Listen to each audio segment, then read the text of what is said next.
我要去云南了。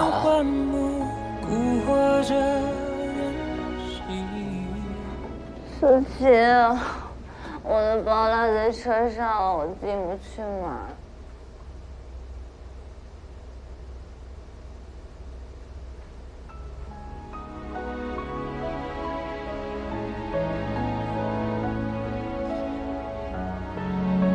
你的包落在车上了，司机安了紧急联络人，就打给我了。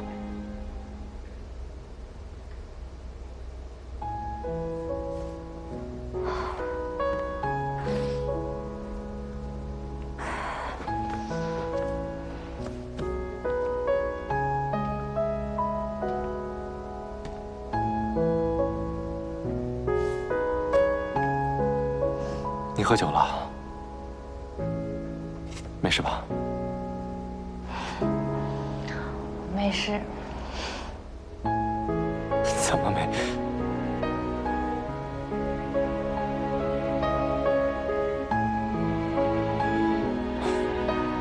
小苏啊，以后别总丢三落四的了。你的包。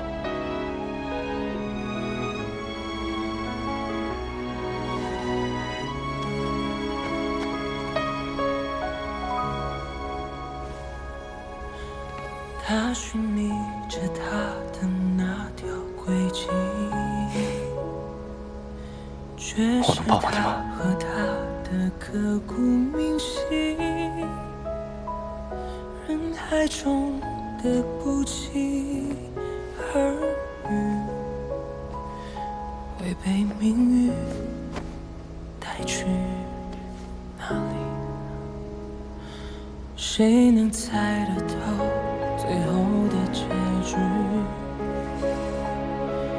每个人的心都太过拥挤。我要去云南了。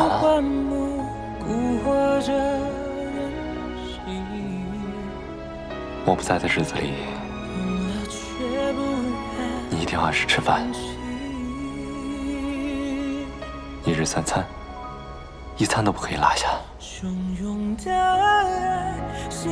工作再累再忙，也别熬夜。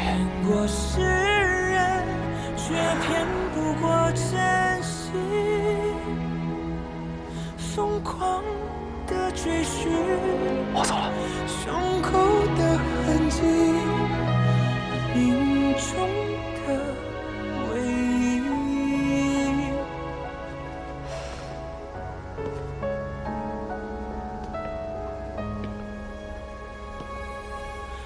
谁能猜得透最后的结局？小苏，每个人的心。其实，司机给我打电话，我特别开心。我总觉得我们的缘分没有断。